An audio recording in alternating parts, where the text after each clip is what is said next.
Hi, friends, and welcome to the third episode of Be Gay, Make History, a history podcast focused on the LGBTQ plus community. In episode 2, we talked about 3 of the most important figures that were part of the Stonewall Riots. This week, our focus is going to be on 3 events that foreshadowed what would happen at Stonewall. It is important to remember that Stonewall wasn't an isolated event. There were riots and protests that predated Stonewall by almost 10 years. The first event that we're going to discuss happened in the 1950s, and it was at this time that being gay was considered to be a mental defect, and things that were considered lewd acts, like kissing or holding hands of a same-sex partner, were made illegal. And police forces across the country were using this as a way to legally discriminate, attack, abuse, and create fear within the LGBTQ communities. Tensions between the police force and the members of the gay community had started to escalate in the end of the 1950s. The first event we talk about is one that we can't verify. It is the Cooper Do-Nut Riots in LA. And it is important to note that there is no verifiable documentation that proves this happened.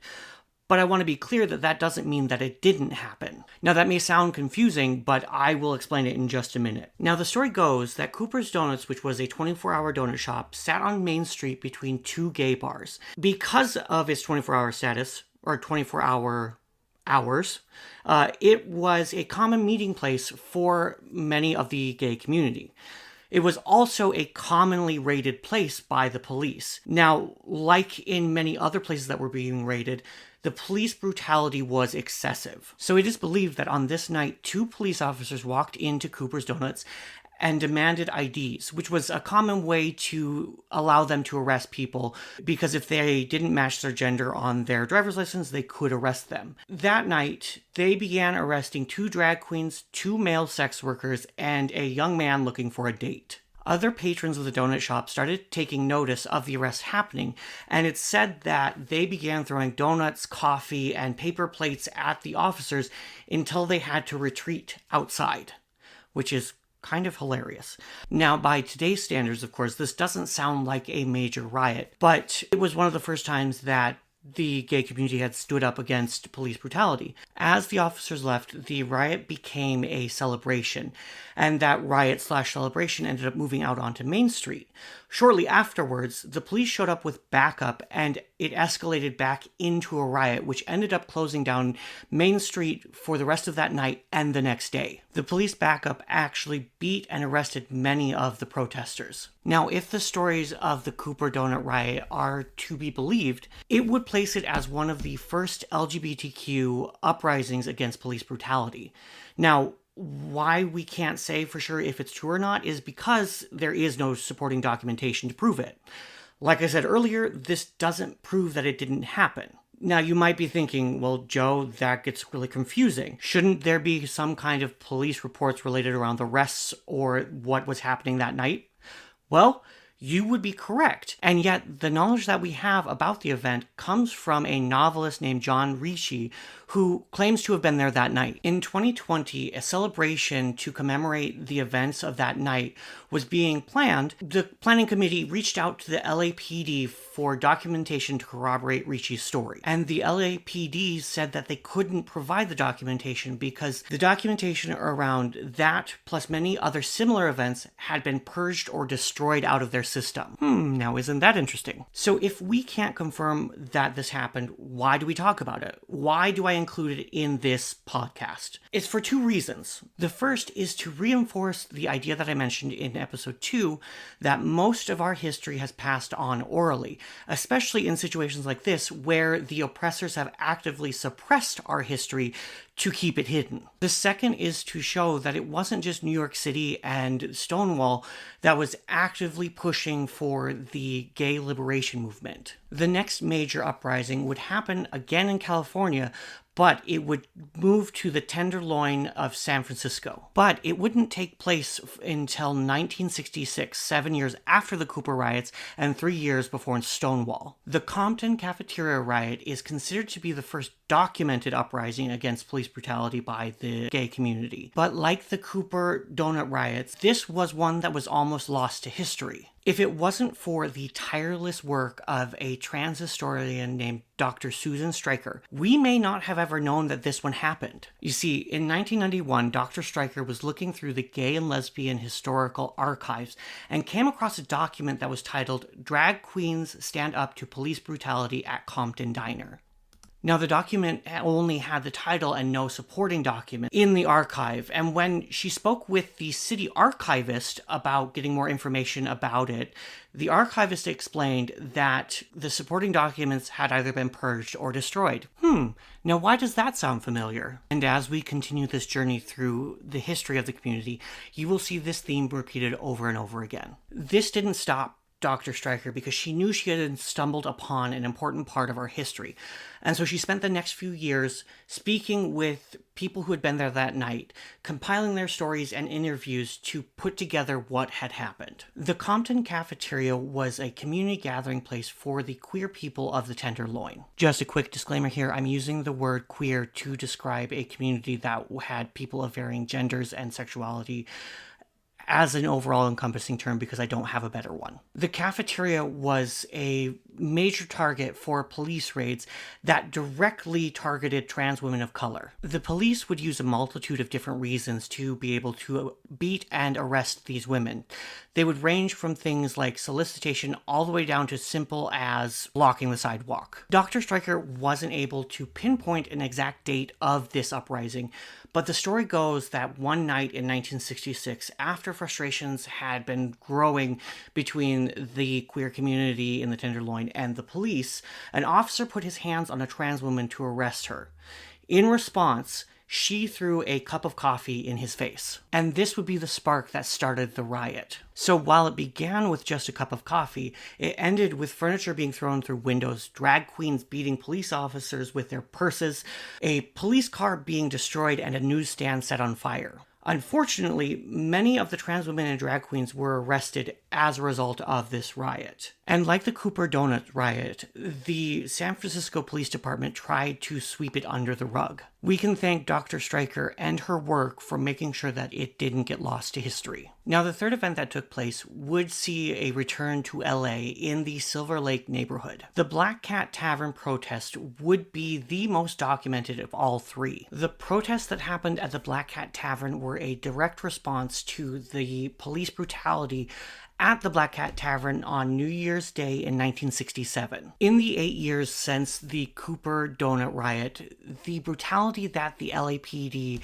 showed towards the gay community had escalated. And the raid on New Year's Day at the Black Cat Tavern really brought this to light. Shortly before midnight, 8 undercover police officers from the LAPD positioned themselves throughout the Black Cat Tavern. They waited for the clock to hit midnight, and when couples began kissing to ring in the new year, that's when they sprang into action, beating patrons and dragging them on the street to be arrested. In the ensuing chaos, 14 people were arrested that night, and they were charged with assault and lewdness. This in turn meant that people who were charged with lewdness had to register as sex offenders in the state of California. The lewdness being kissing their partner in public. Now, unlike the two events previously, there was no riot that night, just a night filled with panic and chaos. It wouldn't be until February 11th, 1967 that the community would respond. For the first time in American history, a large, well-organized protest against police brutality against the gay community took place. Now, in my research, the number of people that participated varied, but it ranged between 200 to 600 protesters gathered in front of the Black Cat Tavern, demanding that the police end entrapment, illegal searches, and respecting the rights and dignities of the gay community. Now, something I find really interesting about this protest is the way that it was planned, as well as how they stayed peaceful even as the police tried to provoke them. The organization of the protest happened in a way that made it almost invisible to the police. The organizers created a phone tree one person would call 10 people. Those 10 people would call another 10 people, and so on and so forth. This would make it so that there was no paper trail leading up to the protest so that it could go as planned without being stopped by the police. In response, the LAPD showed up with squadrons of armed police officers to line the streets as a means of intimidation and provocation. Now, what the protesters did was they made sure that they adhered to all laws and ordinances to make sure that the police didn't have a reason to arrest them. And this tactic worked, as this protest went on without any violence. As you've listened to these three stories, you may have realized that all three had different outcomes and responses. It is my opinion that it is incredibly important as history consumers to understand the context in which these stories are happening. We should always be doing this with any of the history we're consuming so that we can have an accurate context of what was going on. Context that could answer the question, why did the Cooper Do-Nut raid and the Compton raid end in a riot while the Black Cat Tavern had a peaceful protest? And you could even extend this context to Stonewall. So what is the major connecting thread between Cooper's Donuts, the Compton Cafeteria, and Stonewall? And it's all about the location.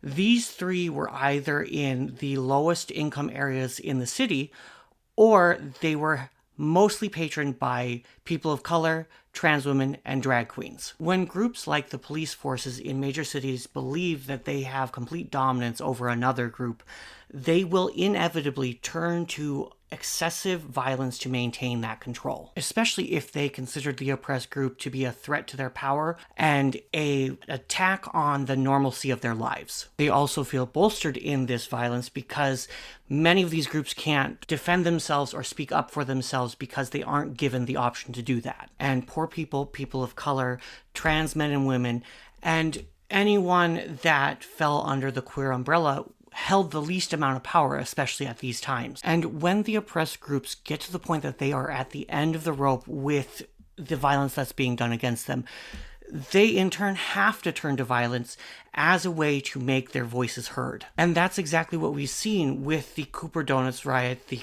Compton Cafeteria Riot, and the Stonewall Riot. And as I mentioned earlier, the Black Cat Tavern was located in the Silver Lake neighborhood of LA. This neighborhood, from its creation, had been forward-thinking and more affluent. There was a much higher percentage of white people in the neighborhood, and the incomes were significantly higher than the other places that these protests had taken place. This meant that the police brutality could happen to an extent.